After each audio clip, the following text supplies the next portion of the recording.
Bonjour et bienvenue à cette édition de Pause Café. Aujourd'hui, je reçois M.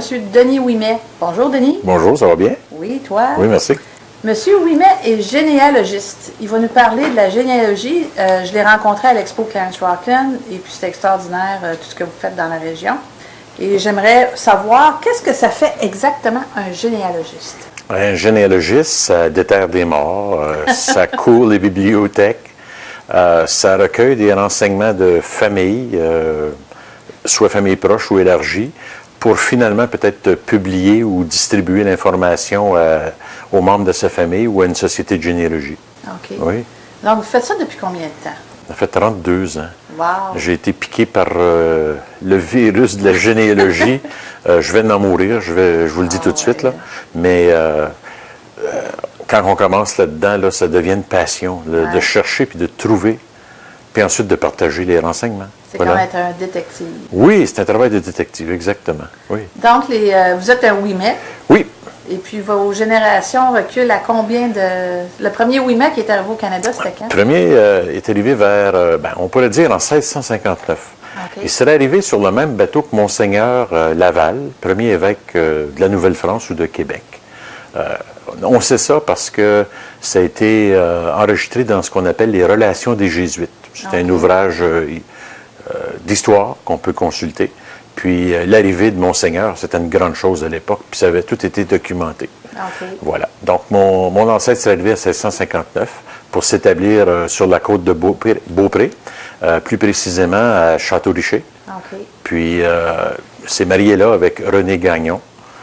Et quelques années plus tard, vers 1662, déménagé de l'autre côté à l'île d'Orléans, dans la paroisse Sainte-Famille. Donc, on recule, nos ancêtres Ouimet reculent jusque-là. Et tous les Ouimet, Ouimettes, puis toutes les variations de noms qu'on peut avoir ici au Canada ou aux États-Unis, ce sont tous des descendants de Jean Ouimet. Oh, wow. Oui, oui, oui. Pourquoi vous avez décidé de faire ça, de la généalogie? Pour vous dire franchement, quand j'étais jeune, les seules familles Ouimet que je connaissais, c'était ma famille, qui venait de Van Cleek Hill. Puis, il y avait un monsieur Ouimet, moi j'habitais à Eastview, il y avait un monsieur Ouimet qui habitait sur la rue Deschamps. Puis mon père me disait tout le temps, c'est un cousin lointain. Okay. C'est les seuls Ouimet que je connaissais, jusqu'à temps qu'on rencontre la fameuse Danielle Ouimet à la télé. Je dis, il y en a un autre. Puis là, ça a piqué ma curiosité parce que mes parents pouvaient juste me donner ce qu'on appelle les renseignements par tradition orale, 3-4 générations. Puis après ça, ça se perdait dans la nuit des temps, comme on peut dire. Ouais. Donc, de là est venu l'intérêt de savoir d'où est-ce que je viens. Ouais. Voilà. C'est vraiment intéressant. C'est vraiment... Moi, ça vient me chercher. Quand vous m'avez envoyé mes choses, oui. C'est... Parce que tu fais comme revivre un peu chaque étape de... Comme moi, c'est 12 générations. Oui, oui, oui. Puis tu vois vraiment aussi d'où est-ce que tu viens de France. Oui. Fait que ça, c'est un autre partie qui est intéressante. Oui. Parce qu'on peut regarder, j'ai regardé sur l'Internet où est-ce que le petit village était. Ah oui. Des images. Est-ce qu'il y a un voyage en perspective? Oui. Pourquoi pas? Un petit voyage. Tout le monde veut retourner aux sources, hein? Qu'est-ce que ça vous apporte au point de vue personnel de faire de la généalogie? Ça me permet de voyager, de un. Quand je fais mes recherches, c'est certain que je fais un peu comme tout le monde. Aujourd'hui, avec l'Internet, on commence à la maison. Ensuite, quand on ne trouve pas, on peut se rendre dans des centres d'archives. Ici, dans la région, il y a certainement les Archives nationales du Canada sur la rue Wellington. Okay. Beaucoup d'informations. Mais un autre endroit qui est très populaire puis très bien équipé, c'est la Société de généalogie de l'Outaouais à Gatineau. Okay. C'est à la Maison de la Culture. Puis à cet endroit-là, on n'a pas juste les renseignements, mais on a de l'aide. Ah, wow. On a de l'aide. Puis, entre autres, je suis bénévole à cet endroit-là pour aider des gens comme vous et moi à trouver des renseignements. Donc, c'est très important. Quoi d'autre ça apporte? Ça développe des techniques de recherche. pour finalement peut-être publier quelque chose. Les gens pensent publier un livre, c'est une grosse histoire. C'est pas vraiment. Ouais. Non. C'est plus comme c'était. C'est plus comme c'était. C'est plus comme c'était. Puis, la cerise sur le Sunday, c'est de rencontrer des gens. Ouais. On voyage, on rencontre des gens, on développe des amitiés, puis c'est très plaisant. C'est ça, c'est développer des liens, puis Oui, voir, c'est vraiment le fun. Oui. Parlez-nous du magazine Oui Mais. Le Oui Mais, j'ai vu ça quand j'ai fait un peu de recherche sur vous, que vous aviez votre propre petit magazine. Bien, c'est celui de l'Association des familles Oui Mais. Je ne sais pas si vous pouvez voir à l'écran. Pourquoi est-ce qu'on écrit Oui Mais de cette façon-là? C'est parce que le notaire qui a enregistré le contrat de mariage de mon ancêtre l'a écrit comme il l'a entendu. OK. Ce qui veut dire que mon ancêtre ne savait probablement pas écrire et lire. OK. Mais il aurait fait une marque ou un paraphe au bas du contrat, un genre de W. Ça fait qu'on pense que le nom d'origine, ça aurait été Wilmette avec un W. On pense, là. OK. Mais on n'a pas trouvé à ce jour de preuves sur le vieux continent, en Europe, en France, d'ancêtre. On ne peut pas vraiment se brancher, là. On sait d'où il vient, mais c'est à peu près le plus loin qu'on va pour cette famille-là. Donc, le Oui Mais, c'est un petit magazine, un petit périodique. C'est publié 3 fois par année, à peu près 60 pages pour l'année. Wow. Oui, c'est publié en français et en anglais, et on distribue ça aux gens qui sont membres de l'Association des familles Oui Mais. Oh, wow. Ça existe depuis 1989. OK. Qui est-ce qui a parti ça, cette association-là? J'ai parti ça avec d'autres gens, comme le curé Germain Oui Mais, qui était à la paroisse Très Saint-Sacrement à Blainville, et M. Yvon Oui Mais, qui habite à Laval. 3 Oui Mais passionnés de généalogie. On s'est rencontrés, on a discuté, puis ça n'a pas été long. On a formé une association. C'est ça. Oui. Ah, c'est super. Donc, Oui. ça donne des nouvelles à toutes les Oui Mais. Ben, c'est ça. Des articles à saveur historique, généalogique, des petites nouvelles. On fait part de nos activités, là, qu'on fait tous les ans. Cabane à sucre, tournoi de golf, pique-nique, des choses comme ça. C'est le fun parce que ça tisse des liens. Aujourd'hui, Voilà. les gens sont tellement occupés, puis le lien social est plus difficile à établir, mais avec quelque chose comme ça, c'est très facile. C'est ça. Puis les gens recherchent leurs ancêtres. Donc, Ouais.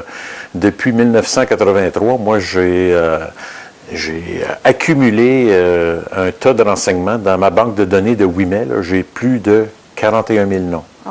Fait que quand il y a des gens qui m'écrivent, je suis capable de leur donner là, dans 9 fois sur 10, c'est qui tes ancêtres, puis les ramener jusqu'au premier. Ouais, wow, Ouais, ouais. Donc, vous avez certainement des demandes pour les Céline Dion, les Madonna, les... Ben, disons que ces gens-là, à ma connaissance, n'ont pas d'ancêtres immédiats là, qui sont nommés Oui mais c'est pas impossible, parce que quand on fait notre arbre généalogique, quand on arrive à 10 générations, on a des générations qui sont communes. C'est ça. On est tous parents. Ouais. On est tous parents. Ah, ouais. Ouais. C'est ça, dans le mien, je l'ai vu d'ailleurs. Ben oui. Je vous disais. Ça peut être avec les filles du roi ou les soldats du régiment Carignan-Salière, OK. etc. Donc, ils sont bien identifiés. Puis les gens peuvent dire, oh, on est Comment parents. les gens sont capables d'aller chercher, comme là, ce que vous m'avez fait, on voit les mariages. Oui. C'est par ça, c'est des archives de mariage Oui. dont vous sortez l'information. Pour ce qui est des dates de naissance, ou d'où est-ce vraiment que ces personnes-là venaient, comment vous faites pour aller chercher OK. ça? Premièrement, les mariages. C'est la base de la généalogie parce que quand quelqu'un se marie avec quelqu'un d'autre, on indique c'est qui les parents. Donc, quand on a les parents, ça nous permet de reculer une génération. Quand on trouve le mariage des parents, ben, on recule une autre génération. Ainsi, on est capable de faire ce qu'on appelle la filiation. Donc, à ce niveau-là, c'est assez facile.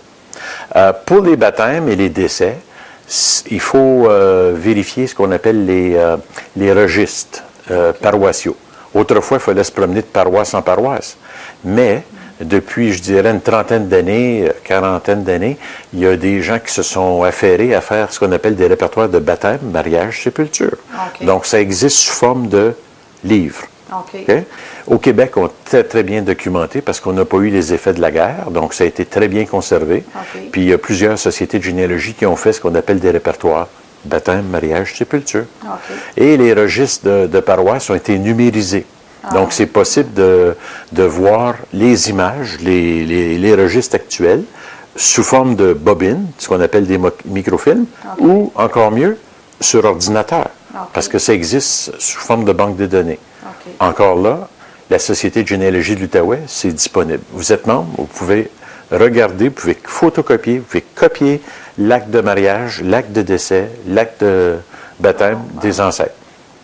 Mais il faut faire attention, il y a un bémol là-dessus, parce que si c'est trop récent, c'est pas disponible. Mais je pourrais dire jusqu'en 1920, ça l'est, à peu près là. Ouais.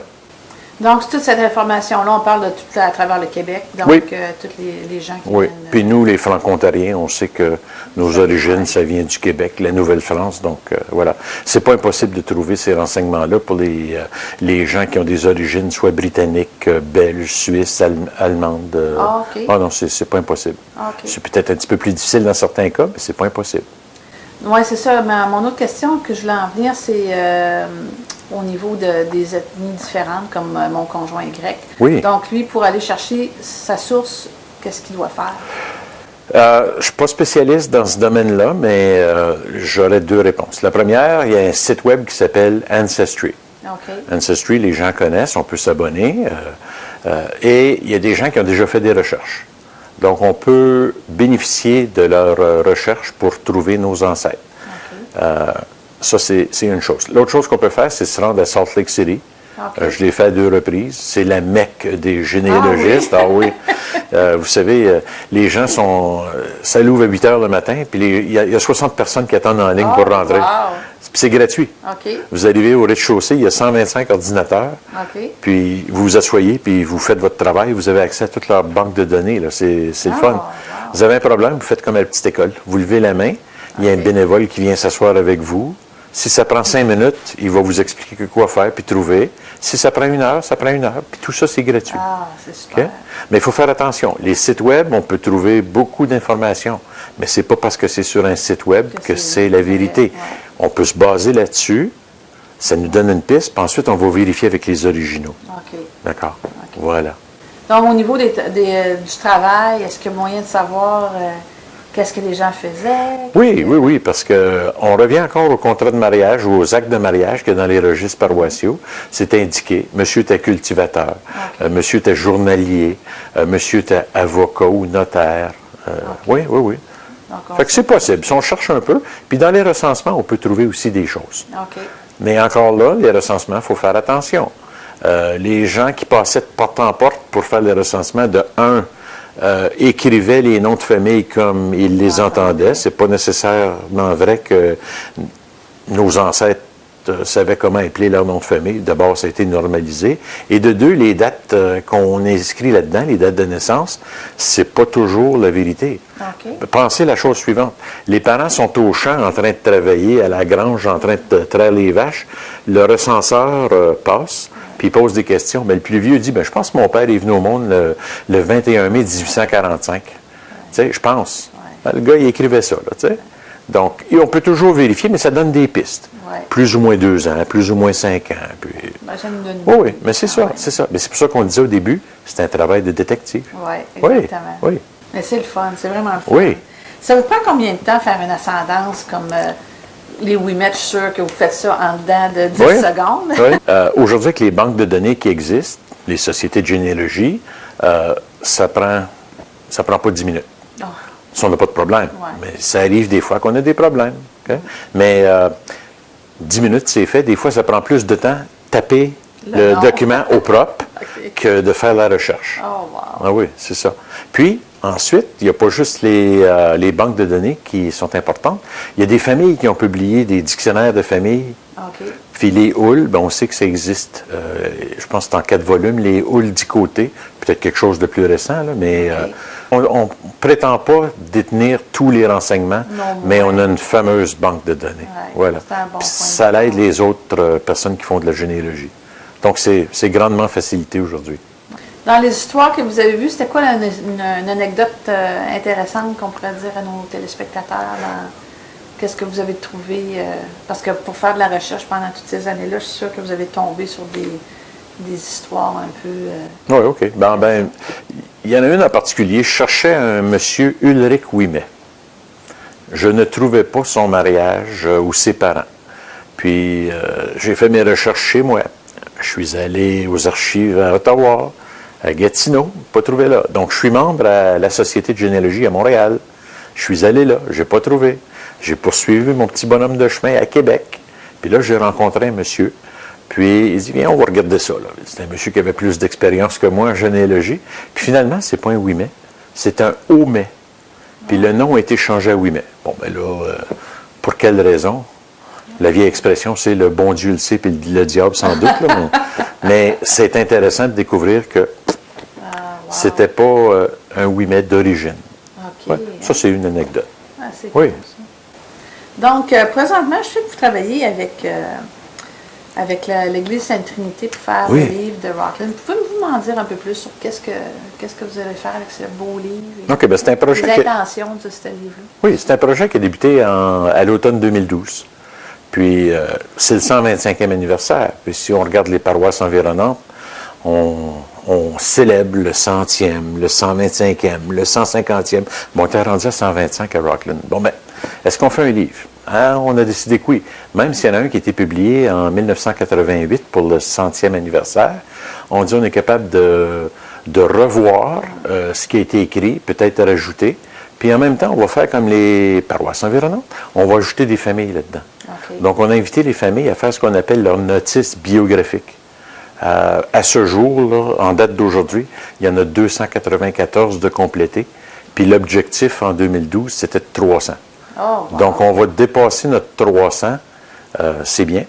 Puis, il n'y aura pas juste les notices biographiques, des textes et des photos de famille là-dedans. Dans l'autre partie, on va faire ce qu'on a fait avec vous, madame. On va trouver les ancêtres de ces personnes-là. Oh, wow. Oui. Donc, comme je vous dis, il y en a 294 de complétés à ce jour. Sur 294 familles, on soustrait 7. J'ai 287 ascendances de complétés. Il y en a 7 pour lesquelles, là, moi, même avec 32 ans d'expérience, je suis bloqué. Oh, oui. Mais j'ai demandé de l'aide à des collègues, puis je me promets un petit voyage à Montréal et Québec la semaine prochaine. Voilà. Donc, ça va faire une belle publication. Il y a 225 copies du livre vendues là, en pré-vente. Ah, wow. Ouais. Les gens peuvent l'acheter, le livre, en pré-vente au coût de 60 $. Ça va être un livre de 800 pages ou plus. Wow. Papier glacé, couverture rigide. OK. Puis, après le 1er janvier, le prix va monter à 75 $. Mais on fait la pré-vente pour les gens Si les gens de veulent l'acheter à ce moment-là, de quelle manière vous rejoignez-vous? Ou est-ce Tu peux me rejoindre moi. on va faire apparaître le numéro? D'accord. Puis, les formulaires sont à l'arrière de l'église, sur les calorifères, où ce que les prions en église. Okay. C'est au presbytère, à la Caisse populaire Trillium, Okay. et aussi au musée Clarence Rockland, avec Okay, Gilles ouais, Chartrand. ouais. Pour ceux et celles que ça intéresse, qui veulent avoir, ils peuvent-tu mettre leur nom dans ce livre-là encore? On a jusqu'à la mi-décembre pour... Donc, par le temps qu'on va diffuser, il va être trop tard. Il y a plusieurs familles qui vont le faire quand même, parce qu'on a mis des annonces dans le feuillet paroissial, puis dans le Vision. Okay. Donc, ça va être quand même une belle réussite, ça? Oui, de 300, oui. C'est un beau travail d'équipe. Oui. Ah oui, oui. Ouais. On ne peut pas ne pas souligner le travail des gens de l'équipe, dont Thérèse Dalrymple, Janine Pilon, Gilles Chartrand, Denise Legault, Louis Aubry, notre jeune Louis qui a 90 ans. Ouais. Ben oui, il est encore actif. Chez moi hier encore, là, il est venu travailler 1 heure de temps avec moi pour... Ah oui. Puis il y a d'autres gens qui travaillent, là, mais oui, on ne peut pas tous les nommer. Non, on s'excuse si on les oublie. C'est ça, voilà. Et puis vous, là, après ce gros projet-là, qu'est-ce qui s'en vient pour vous? J'aimerais consacrer un peu plus de temps à mon association de famille. Notre association de famille, c'est pas la mienne. Ça ne m'appartient pas. Oui, il y a ça. Okay. Puis, d'autres projets de publication. J'ai commencé à écrire un roman historique. Okay. Après qu'on fait de la généalogie, on est tellement bien documenté sur chacune des générations, on peut écrire un... Fait que je tente l'expérience. J'ai un chapitre d'écrit, là, puis je vais pouvoir poursuivre ça. Là. Ah, c'est bien ça. Oui. Je vous remercie d'être venu passer du temps avec nous. Puis on va certainement se revoir. J'aimerais ça voir le livre un coup qui va être publié. Si vous voulez revenir puis nous montrer ça. Oui, ça va être disponible à la fin mai. À la fin mai? Ah oui, okay, parfait. Oui. Donc un retour au printemps. D'accord. Et puis nous allons recevoir, la prochaine personne qui s'en vient, c'est Avilia. Elle était ici la semaine dernière. Elle a une compagnie qui s'appelle Healing Diagnosis. Et puis on va parler de photographie d'aura. Voilà. Merci, à la prochaine. 53. G53.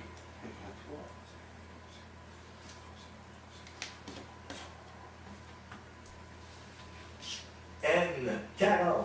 N40. Bingo! Comment ça, bingo? Le TV Bingo, en direct du studio TVC22, tous les dimanches 19h15 sur TVC22 ou sur internet au www.tvc22.ca. Welcome back at Post Cafe. Again this week I have Evilia who's coming back to talk to us about aura photography and aura reading. And if you remember last week we had a nice talk and it was very informative. People really enjoyed it. Thank you, Evilia, for coming back.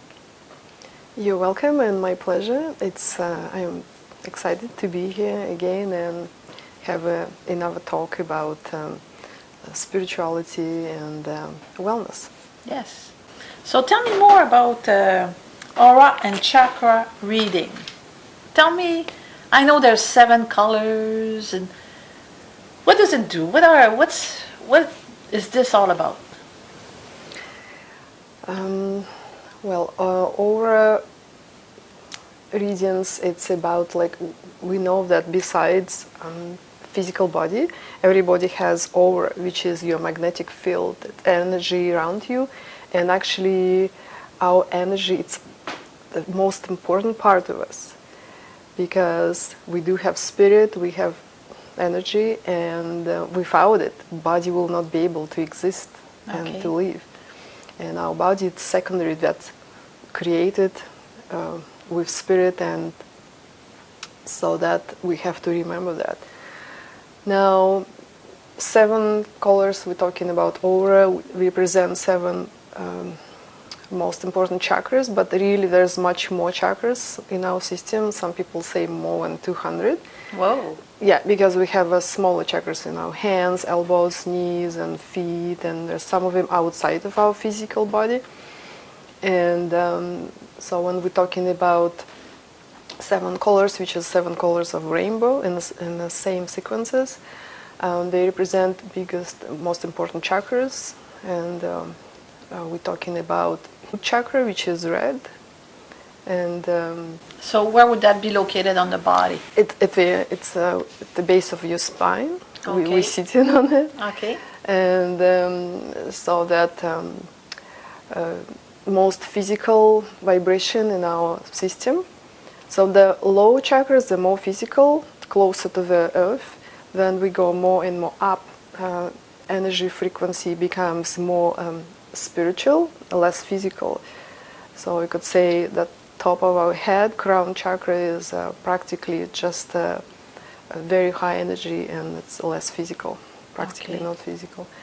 And so we're talking about red is the first root chakra, and it represents a winner, physical person, somebody who's achiever, entrepreneur, willpower. And second chakra, it's navel chakra, which is orange, and represents joy, at the same time expression and physical, and same time artistic expression.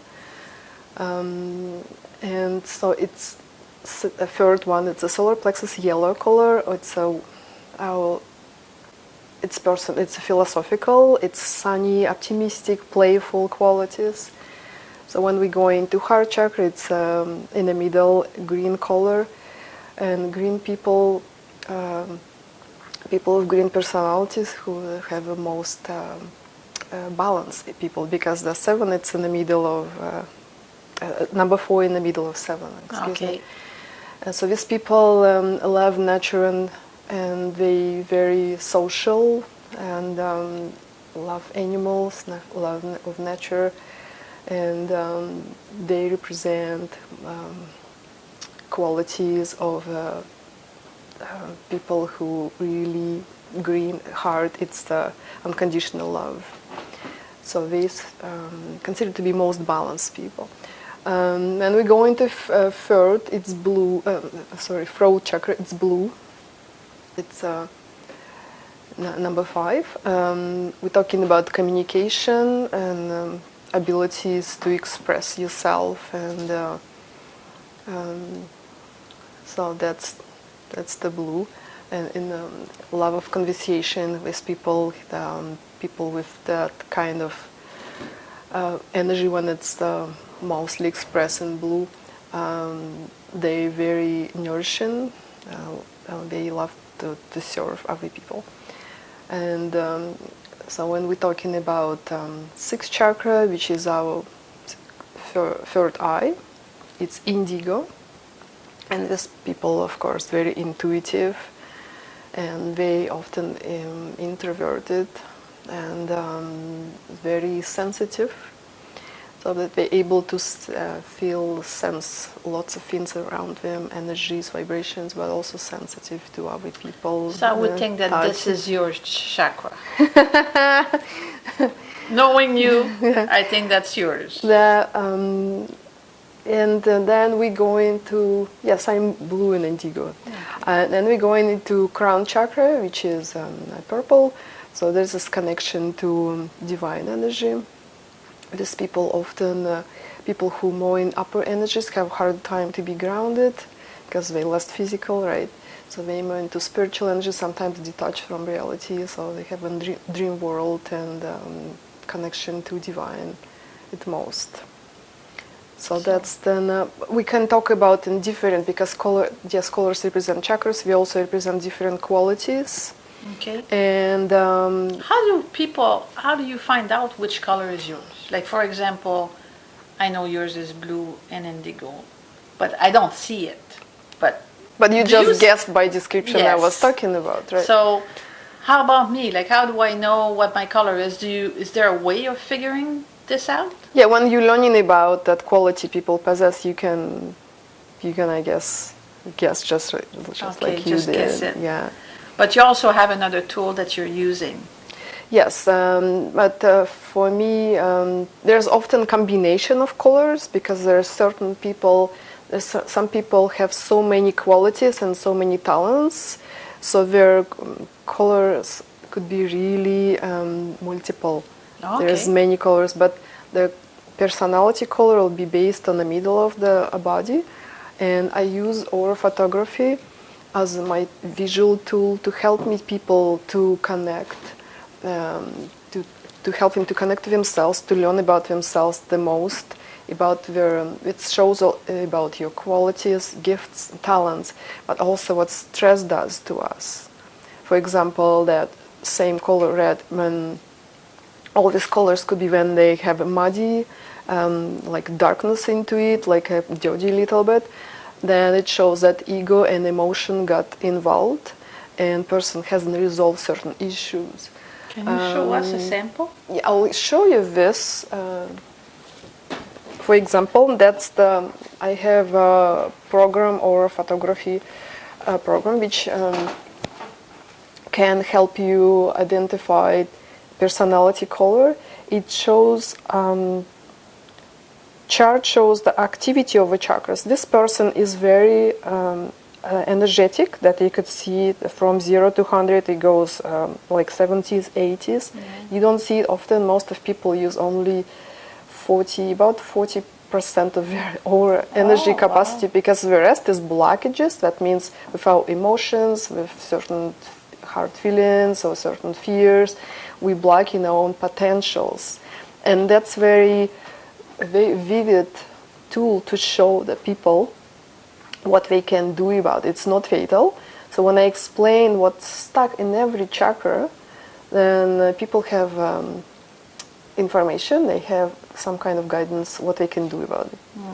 Okay, so over here we see chakras, how we nice and round lined up, and we all nice and round. See that? Yeah. And that's harmonious aura. Okay. And lots of energy potential here. The only thing we have there, because this person is orange-red, they have more energy applied to their physical plan and less spiritual, that you could see.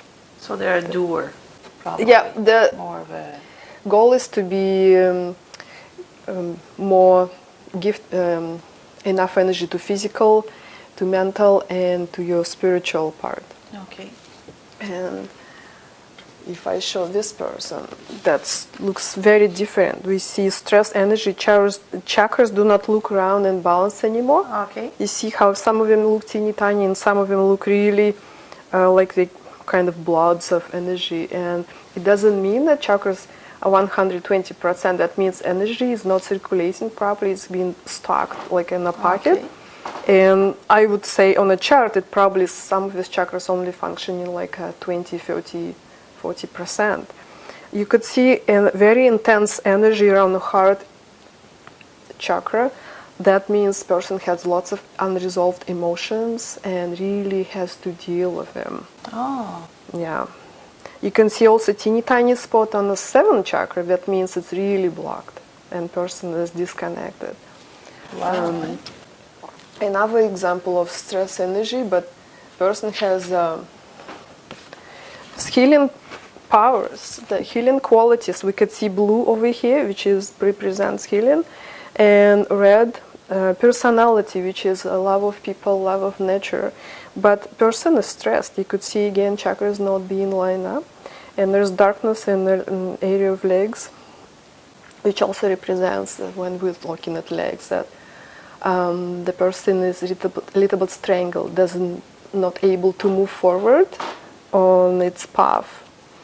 And so when I give my reading, I explain what exactly holds them back, how they get on their own way, and what we can do about it to move forward, to resolve, and to find solutions for situation. It also represents most of times if there's darkness in certain area of the body, that physical problem with legs. Okay. It could be varicose veins, pain, or like difficulty with certain muscles and joints.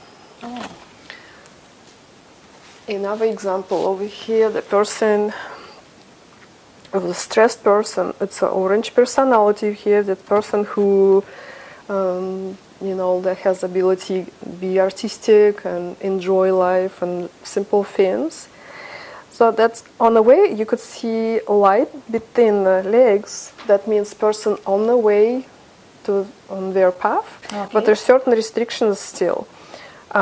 This I call energetic umbrella. Oh, nice. Eh? And, I noticed that. yeah. So what it means really, it's really incredible to see things like that.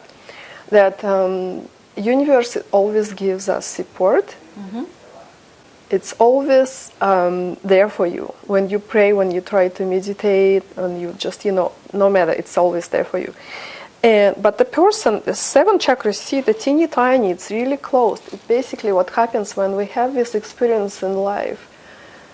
And you feel life is not fair, I didn't deserve it. Or maybe my friend didn't deserve what happened to him or to her.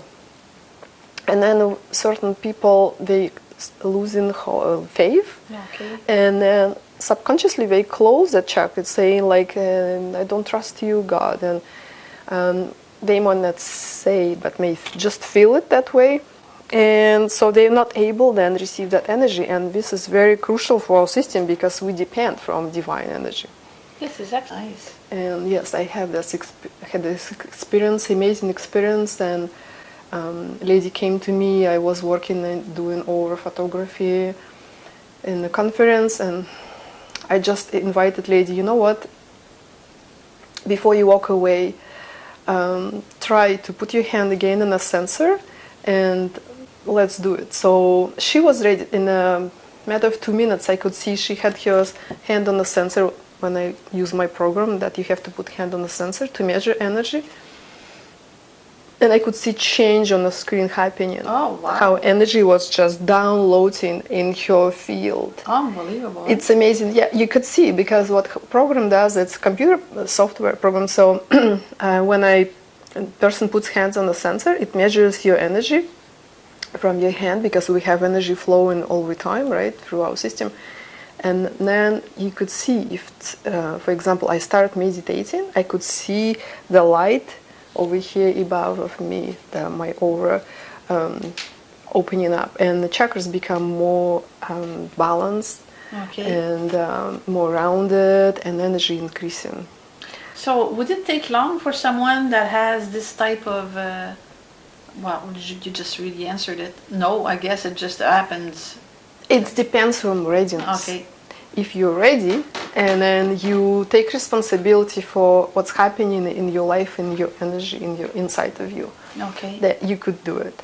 But if person in denial say, no, I don't believe this, or, you know, then it will stay like it is. Yeah. And I told last time that why do I call it healing diagnosis? Because often during the session, as I explain things, I could feel energy is shifting already just as we're talking about it. When person ready, they're able to redirect their energy, their potentials with their intention, and energy is changing. Sometimes at the end of a session, it's released. Sometimes it becomes very also emotional.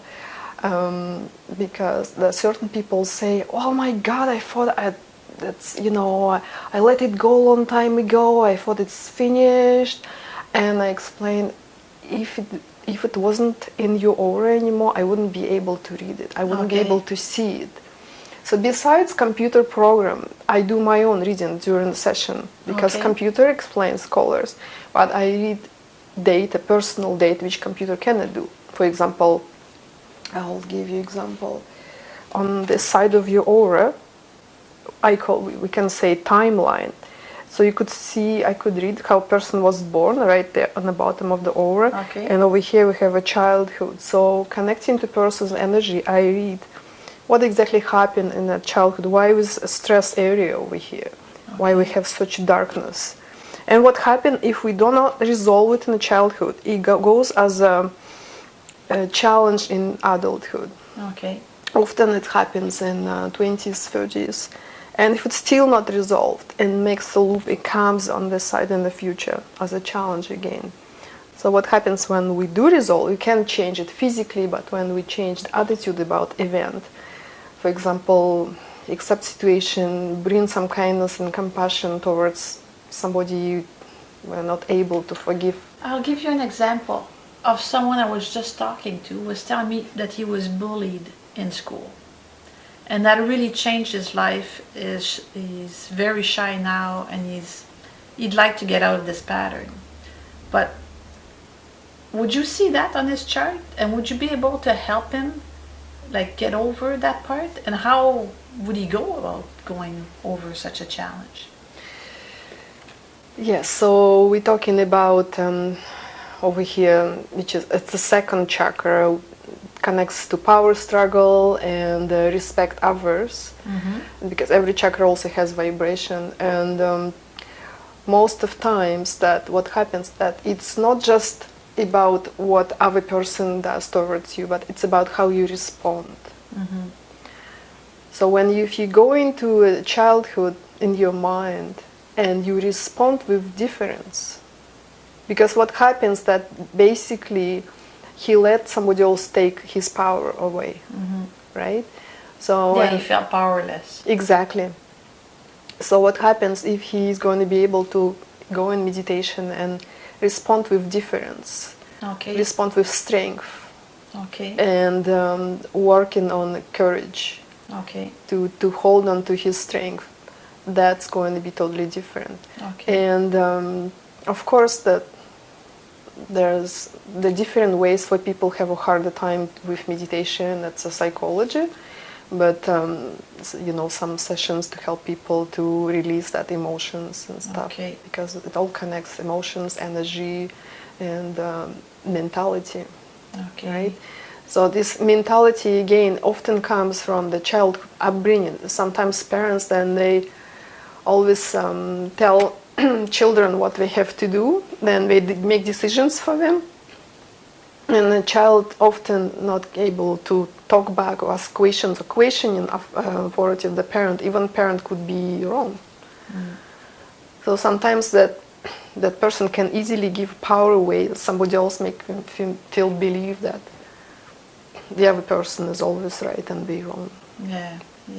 So it's again here we're talking about moving into third chakra, which is respect yourself. Because if you respect yourself and you hold that power inside of yourself, you don't let other people take it away from you. So lots of work to do, I guess.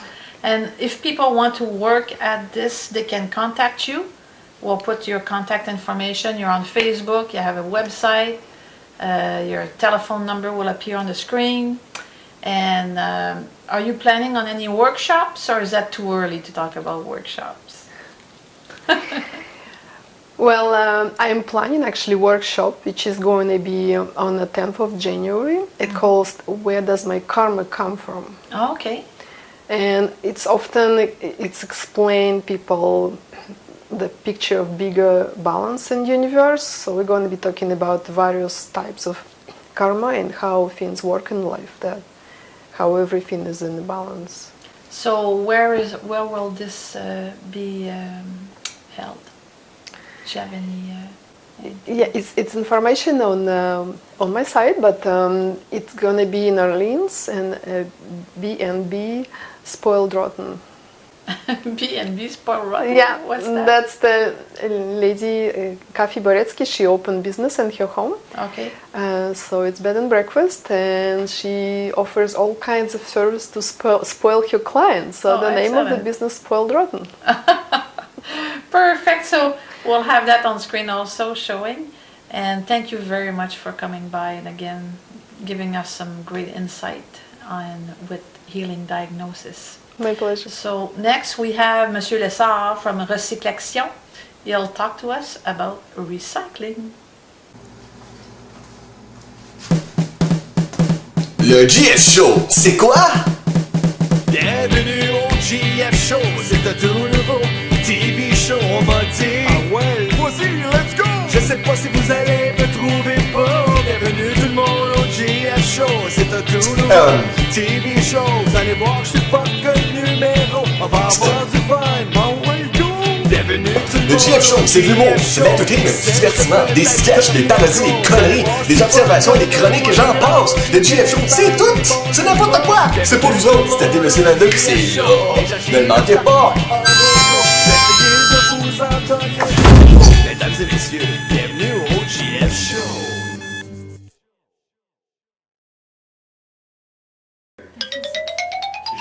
G53, G53.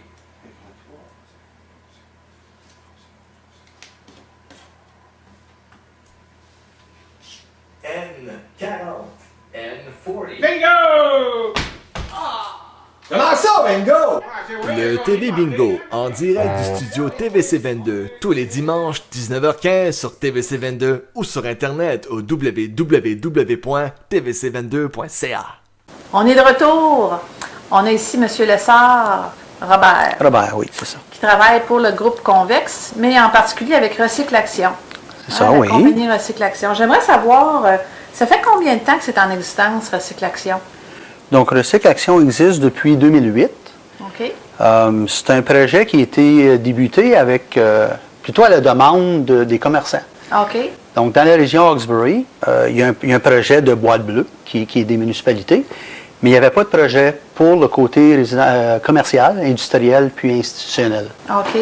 Donc, c'est un commerçant à Hawkesbury, c'est un propriétaire d'entreprise chez Greyhawk, qui a appelé chez Convex, puis il a dit, vous devriez commencer à recycler les produits dans Hawkesbury pour les commerces, puis tout ça, parce qu'il n'y a pas de service. OK. Donc, c'est une belle opportunité d'affaires. Et puis, on a commencé ça comme ça. Donc, on avait un petit local d'environ 7000 pieds carrés.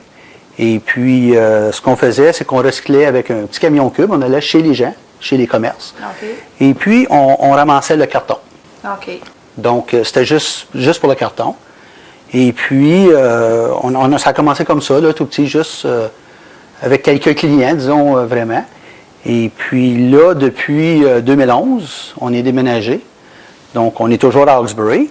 Et puis là, on a un bâtiment qui est pratiquement 42 000 pieds carrés. Oh mon Dieu! Et puis, on fait maintenant le recyclage on accepte le recyclage des résidents aussi. OK. Donc, tout un programme de boîte bleue qui est pour le comité recyclable, donc comme Champlain, Hawkesbury, Hawkesbury-S. Il y a la municipalité d'Alfred-Plantagenet. OK. Et puis maintenant, il y a la nation aussi. Donc, tous les produits recyclables des résidents s'en viennent chez nous. OK. Puis là, c'est nous qui traitons les matières. Dans qu'est-ce que vous offrez dans Clarence-Rockland? Parce qu'ici, notre TVC22 couvre la région de Clarence-Rockland. Donc, pour le résident de Clarence-Rockland, est-ce qu'il y a quelque chose qui est offert? Oui, dans la région de Rockland, on est un centre de dépôt pour l'électronique. Donc, ça s'appelle Ontario Electronic Stewardship. OK. Donc, c'est un service à la population pour recycler vos vieilles électroniques. Les ordinateurs, les petits appareils électriques, puis tout ça, les caméras, les cellulaires. Puis, on a un centre de dépôt sur la rue Chamberlain à Rockland. OK. Et puis, nous, à tous les 2 jeudis, on passe puis on ramasse, on vide. OK. C'est gratuit pour le public. Puis aussi, depuis le début de l'été, on a un service de déchiquetage mobile. OK. Donc, on a un camion. Et puis, on va partout chez les gens, chez les commerces, tout ça. Puis, on fait le service de déchiquetage. Donc, on peut venir ici si vous avez 20 boîtes de papier à déchiqueter. C'est fait sur place. OK. On offrait déjà le service à l'entreprise, mais pour beaucoup de clients, avec les règlements puis la confidentialité, faut que ça soit fait sur place OK. pour plusieurs entreprises. Donc maintenant, on a le camion. OK. Et puis, donc, s'il y a quelqu'un à Rockland, Clarence, qui veut faire déchiqueter, ben, il nous appelle, puis on leur offre le service. Puis, Est-ce qu'il y a des frais pour ça? oui, il y a des frais. C'est pas mal les frais, la même chose partout. Donc, ça va par district. Donc, il y a un frais de cueillette. OK. Donc, à partir d'Hawkesbury, dépendant où vous êtes. Puis ensuite, c'est 8 $, ce qu'on appelle la Banker's Box. OK. C'est la petite boîte carrée avec le couvert qu'on met les documents dedans. OK. Donc, c'est ça qui est pas cher, hein, vraiment? Non, c'est pas. Le frais de déplacement, c'est vraiment pour les salaires les deux employés, puis l'essence, puis tout ça. OK. Donc, l'électronique, qu'est-ce que vous faites avec ça? Ça m'a toujours posé une question, là. Qu'est-ce que vous faites avec ces pièces-là? Donc, nous, ce qu'on fait, c'est que les gens amènent l'électronique dans les centres de dépôt. Donc, on a un à Plantagenet, à Rockland, Castleman, puis Hawkesbury. On ramasse ça, on amène ça chez Recyc Action. Puis de Recyc Action, la seule chose qu'on fait avec, c'est les mettre en département. OK. Donc, on met les télés ensemble, les imprimantes ensemble, les ordinateurs ensemble, les radios. On met ça sur des palettes. OK. Puis, c'est envoyé avec un programme du gouvernement. Donc, nous, en ce moment, ça va à Mississauga. C'est un centre de tri. OK. Puis, de là, c'est démantelé. OK. Et puis, le plastique va avec le plastique, le métal avec le métal. C'est tout trié. Une des raisons principales de ça, ils ne veulent pas que ça aille au site d'enfouissement. Ouais. Puis l'autre chose aussi, les vieux téléviseurs avec les tubes, Ouais. c'est un produit chimique à l'intérieur. OK. Les gens mettaient ça aux poubelles sur le bord des routes, puis quelqu'un les brisait ou quelque chose, fait que c'était dangereux. Ouais. Puis c'est de la vitre, puis tout ça, puis on veut essayer de recycler tout ce qu'on peut. Donc, nous, on met ça en palette, ça va là-bas, puis c'est tout recyclé. OK. Donc, le service pour ça est gratuit quand on va porter nos choses à votre Oui, centre de si vous recyclage? allez dans n'importe quel de nos centres, c'est gratuit. Et puis, même, on fait aussi, il suffit qu'on est situé à Hawkesbury, puis on a déjà un camion cube qui passe à ramasser le carton, puis tout ça, dans les entreprises. Quand quelqu'un appelle, on le met sur la liste, puis on va chercher les télés, puis les choses chez les gens. Dans Hawkesbury, oui, c'est ça. OK. Pour donner un service additionnel, disons. Puis c'est gratuit aussi. Ah, wow, c'est Oui. bien ça.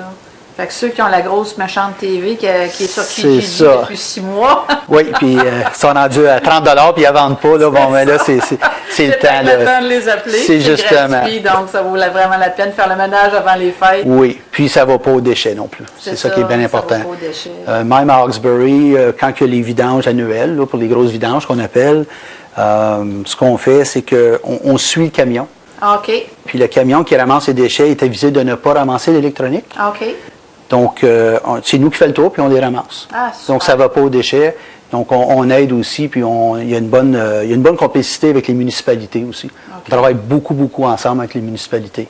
OK. Donc, peut-être aussi avec Clarence-Rockland, avec le nouveau conseil, ça va peut-être aider. Ça peut aider, oui, c'est ça, à oui. faire avancer. Ensuite, ce qui est papier, ce genre de choses-là, ça, c'est fait par les municipalités habituellement ici, comme la municipalité chez qui ramasse la boîte bleue. Covobac bleu, oui. Et- Eux, ils ont des contrats, probablement que ça va du côté d'Ottawa. OK. C'est plus proche, évidemment. Vous êtes plus proche d'Ottawa un peu que de OK. Hawkesbury. Donc, c'est plutôt ça. Là. Nous, on fait un peu plus à l'est, disons, donc aux limites du Québec, disons. OK. Puis, on se rend jusqu'à la Nation en ce moment. OK, parfait. Et puis, savez-vous qu'est-ce qu'ils font? Parce qu'on a dit qu'on s'était séparés par groupe, un coup rendu à Mississauga, mais qu'est-ce qu'ils font avec ça? Est-ce qu'ils font fondre ça? Est-ce qu'ils... Dépendant du produit, parce que même les ordinateurs, il y a de l'or à l'intérieur. Ah oui? Donc, ils récupèrent l'or, OK. le cuivre, puis tout ça, c'est des matériaux précieux, Ouais, disons. ouais. Le plastique, ben, c'est recyclé, c'est mis en granules, puis ils font des produits de ce qu'ils appellent de seconde matière, disons, comme ils peuvent faire peut-être des bancs de parc, des choses comme Ah, ça, OK. des choses comme ça là, avec ça. Ah, c'est intéressant. C'est aussi des ordinateurs qui traînent dans le fond d'un armoire parce qu'ils ne Oui. fonctionnent plus ou sont plus à jour. Donc, est-ce qu'il y a d'autres projets que vous pensez de faire dans la région au niveau du recyclage? Un autre projet qu'on veut mettre un peu d'emphase dessus, chez Recyc Action, on est les seuls dans la région qui recycle le styromousse. Donc, OK. tout le monde appelle ça le styrofoam. Ouais. Donc, le styromousse, le sel blanc là, qui vient dans les emballages, quand on achète quelque chose puis c'est tout emballé. Ouais. Ça, c'est un produit qu'on recycle. OK. On est les seuls dans la région qui le fait. OK. Ce qu'on espère, c'est qu'on veut servir de nos centres de dépôt d'électronique, comme à Rockland, puis tout ça. Puis peut-être que les gens pourraient amener le styromousse-là, puis que nous autres, on le ramasserait. C'est encore gratuit. Êtes-vous prêt Fait qu'on à le veut, faire maintenant, ça? Ou est-ce Oui, que on ça le va fait. pas- OK. À Hawkesbury, ça fait à peu près 1 an qu'on fait ça. OK. Environ 1 an. Et puis là, on veut agrandir le territoire. C'est surtout les magasins de meubles Ouais. qui sont nos clients. Ouais. On a des magasins de meubles qui nous ont dit qu'ils sauvent un contenant de vidange par mois. Oh, wow. Donc, ça ne va pas aux déchets. Ils font une économie. Ouais. Parce que là, nous, c'est gratuit. Ouais. On est un centre de dépôt. Donc, les gens l'apportent. Ouais. Nous, on le recycle, puis on le revend. Et puis, Donc, les vous gens font une passez pour économie. les magasins de meubles, je crois, vous pouvez passer aussi puis ramasser ça. Bien, c'est que dans la région de Rockland, puis tout ça, il faudrait que les gens amènent au centre de dépôt. OK. Donc, on regarde à instaurer un centre de dépôt. OK. Donc, ce serait bien pour ceux, après les fêtes, là, qui ont reçu, Oui. justement, qui ont acheté toutes leurs électroniques, qui viennent tout emballer. C'est ça, oui. On va en avoir beaucoup. Là. Ça, c'est Ouais. une saison. Là. Entre Noël et Jour de l'An, là, Occupé. on est très, très, très occupés dans le recyclage, le papier de Noël, les boîtes de carton, puis tout ça. Là. OK. Donc, les gens, qu'est-ce qu'ils peuvent faire pour vous aider au niveau du recyclage? As-tu le tri par eux-mêmes ou est-ce que c'est correct d'amener ça comme tel quel? Pour le recyclage des boîtes bleues, donc ce que vous mettez au chemin, Ouais. le plus gros défi qu'on a sur la ligne de tri, qui est problématique, c'est le Publisac. Ah oui? Le Publisac, ce qui arrive, c'est que les gens lisent les journaux, Ouais. puis les remettent dans le sac. OK. Donc, si vous les mettez dans les boîtes bleues, laissez-les à l'extérieur du sac. OK. Comme ça, quand ça arrive sur la ligne de tri, ce qui arrive, c'est que le journal va dans le journal, le plastique dans le plastique. Mais s'il est à l'intérieur du plastique, il faut que les gens le sortent dedans. Physiquement. Puis ça, c'est un convoyeur qui bouge, donc Ouais, c'est ça plus va difficile. vite. Donc, n'importe quel produit que vous pouvez séparer. OK. C'est la meilleure des choses, là, tout le temps que ça soit tout séparé dans le bac. Ça, c'est la meilleure aide que vous pouvez faire, là, oui. Ah, super. Donc, on peut parler aussi des travailleurs de Recyclaction, hein, parce que vous avez des gens spéciaux qui travaillent pour vous. Oui, on a une variété de gens, disons. Donc, Recyc Action est une entreprise sociale, puis notre mission, c'est d'embaucher des gens qui ont certains défis. Donc, on embauche des gens qui ont certains handicaps intellectuels, physiques, mais pas seulement. Donc, on veut intégrer les gens, on veut faire un mélange de gens. Donc, on a aussi des employés réguliers, ce qu'on dirait des average Joe, Ouais. donc des gens qui travaillent. On a aussi des gens qui ont peut-être moins d'éducation, donc des problèmes d'apprentissage, des choses comme ça, ou même des gens, des adultes qui ne peuvent pas lire ou écrire, des choses comme ça. On travaille aussi avec le Centre de services à l'emploi de Hawkesbury, avec André Roy. Eux, ils nous réfèrent beaucoup de gens, donc ils connaissent Recyc Action et Groupe Convexe, et puis ils nous réfèrent des gens donc, qui ont besoin d'être réveillés puis qui ont certains défis. Il y a même un programme aussi pour les gens de 55 ans et plus. Donc, il y a beaucoup de gens qui ont perdu leur emploi, Ouais. qui ont plus de 55 ans. Certains, doivent travailler, certains veulent travailler, c'est juste parce qu'ils sont habitués à travailler et veulent continuer à travailler. Donc, on a ça aussi. On travaille beaucoup avec les écoles. OK. Donc, on a des gens qui font des coops à l'école. OK. Donc, ils vont à l'école quelques jours, ils vont au travail quelques jours. Ça leur donne des crédits, puis un sens aussi au travail, puis tout ça, développer des façons de travailler. L'été, on emploie aussi des étudiants à travers l'école. Donc, c'est quand même une C'est bonne beau, ça variété. couvre. Aussi, au niveau des programmes, quand vous parlez des adultes qui vont travailler pour vous, est-ce que c'est bilingue ou est-ce que est-ce qu'il faut que ce soit bilingue ou est-ce que français ou anglais, il n'y a pas de problème? On essaie d'avoir les gens bilingues OK. pour ne pas avoir de barrières là, pour parler tout ça, parce qu'on veut quand même faire c'est comme un bon mélange de gens. Tout le monde mange ensemble, dîne ensemble. Il y a des gens qui arrivaient à l'entreprise, soit en autobus, parce qu'ils n'ont pas de transport, puis maintenant qui ont un service de transport d'un employé qui est bien régulier, qui vient le matin travailler avec sa voiture. Donc, on veut faire un mélange. Donc, on espère que les gens sont bilingues, oui. OK. On préférerait, oui. OK. Donc, s'il y a des gens qui recherchent un emploi et puis qui fit dans les descriptions que vous me donnez là, on peut contacter le groupe Convex. C'est à travers le groupe Convex que tout ça se fait. Il y a Groupe Convex, puis aussi Recycle Action. Donc, on a beaucoup de gens qui amènent le curriculum chez Recycle Action. OK. Fait qu'on va faire apparaître à l'écran l'adresse. Ben oui. Le numéro de téléphone, votre courriel aussi. Oui, mon courriel aussi, Et oui. puis les gens vont pouvoir rentrer directement en contact avec vous. Ben oui. J'aimerais, avant qu'on se quitte, qu'on parle de recyclation. Qu'on parle, excusez-moi, pas de recyclation, mais de groupe Convex. Ben oui. Parce que vous faites partie d'un groupe qui a d'autres entreprises sociales. C'est ça, oui. Et puis, expliquez peut-être à nos téléspectateurs qu'est-ce que ça représente, le groupe Convex, pour notre région. Ben oui. Donc, Groupe Convex Prescott Russell a débuté 10 ans passés. Donc, on a célébré en même temps que le sommet économique notre 10e anniversaire.